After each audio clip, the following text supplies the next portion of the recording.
What up guys, it's Dragos here again, and today I'm going to be reviewing the Thanksgiving turkey of my gains and progress in the gym for the past essentially 48 days. And what I mean by that is I'm going to be doing a quick review on Magnum Thrust and Magnum G-Spring.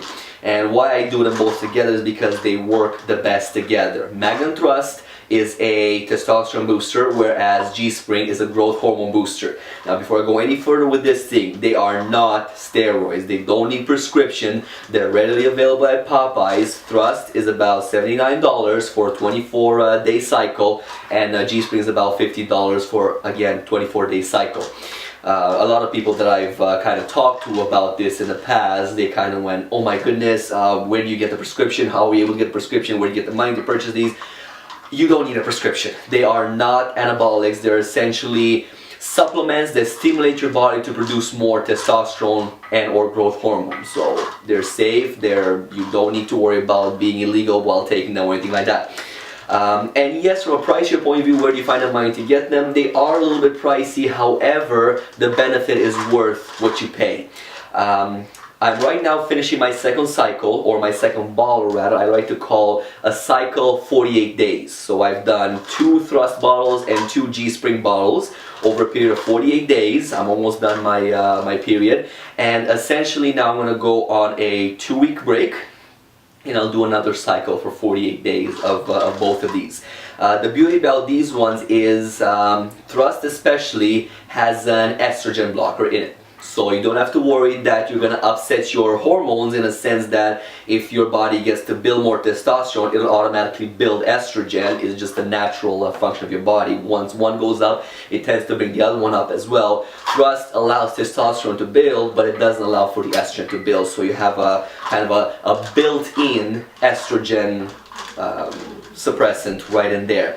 Whereas G-Spring is essentially getting your body to go into a deeper sleep and release more growth hormone and produce the recovery that you need to get yourself ready for your next workout. So like I said, they're a little bit on the pricier side, but it is well worth how much they cost because of the benefits. From my personal benefit point of view, like I said, I'm almost finished my 48-day cycle, and what I found is that I've increased my body weight from cycling between 183 to 185. I'm now cycling between 192 and 194 pounds.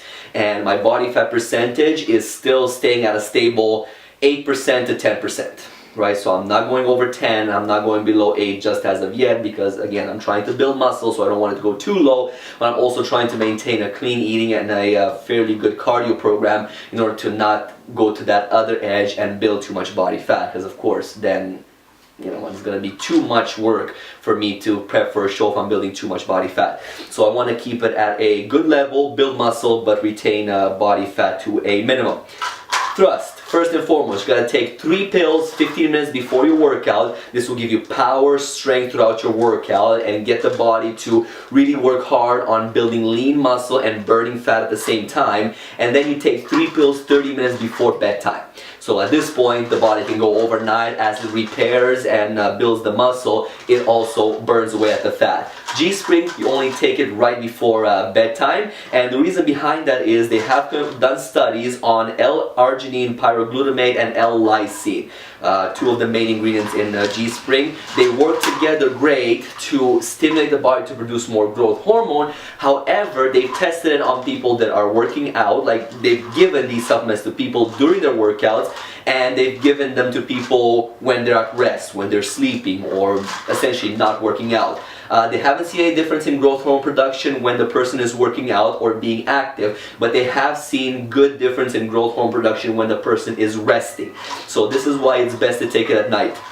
What I found out of these ones as well is that my sleep is much deeper. Once I hit the pillow, I am out like a light, and overnight I really get this amazingly restful sleep, and after 6 hours I am ready to go, ready to get on with my day and ready to push another intense workout at the gym, get that muscle moving, get that muscle working, and continue on with the gains.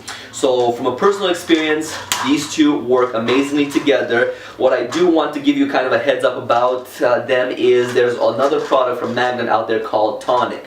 Now, what tonic is great if you want to get that extra little bit of edge. It's also a T booster, by the way, so it's a testosterone booster as well. But if it's not as powerful as thrust, but it can be almost like a cap on to thrust, to give thrust that extra little bit of help to produce the testosterone, or get the body to produce more testosterone. However, if you take tonic alone without thrust, it's a very good idea to get E-Break, another product from Magnum. It's called Magnum E-Break, because tonic is not able to suppress the estrogen levels growing in your body. So you either take tonic with thrust together, you're covered there. You take tonic with E-Break, you're covered there as well. But taking tonic by itself or tonic with G-Spring, you really want to think about getting an estrogen suppressant as well. So that is why I tend to keep it just on thrust. Yes, a little bit more expensive, but you get everything in the 3 or rather 6 pills that you have to take in a day, as opposed to getting different bottles. So Magnum Thrust, Magnum G-Springs, they're both stimulants. One is for testosterone, so the thrust for testosterone. G-Spring is for growth hormone and making your body more receptive to insulin. And they work together amazingly. I'm seeing gains greatly, and like I said, I've done my 48-day cycle. Actually, I have 2 more days to finish it out of both. I'm going to take 2 weeks off, and then I'm going to go into another 48-day cycle, 2 weeks off, and I'll see how I'll do from there, if I'll go back on them or not. But again, it's all based on visuals and all based on how I see my performance building. So if you want to try them out, see how your body reacts to it. If you really are looking for gains, looking for some increase in muscle mass and increase in energy throughout the day, I strongly recommend you guys maybe want to do a little bit more research on them. That is perfectly fine. Check it out there, because again, you never know on YouTube. Any Mickey Mouse can go on YouTube and tell you that this is good, this is good, this is good, but is it really good? Well, I'm telling you, yes, for me it works. It's a great product, a little bit pricey, but like I said, the price is worth the results that it gives you. And see if it works for you. If you don't have anything that they might contradict with, like any kind of medications you may be taking, anything like that, give them a try and see if really they give you the same results as they give me. So I'd be really curious to find out if it does work for you the same. Throw me some comments if you have tried these 2 in the past. Let me know what you think about them. Have they worked for you? Have they made a difference in your training? Have you managed to gain anything, like some more muscle mass? Are you sleeping better? Because all these things I'm finding myself. More muscle mass, more energy in the gym, better sleep, deeper sleep, and I recover much faster. So the price is worth the results. I recover much better, and I just feel great so far. I am very happy with what I'm seeing. I'll see you guys on my next video.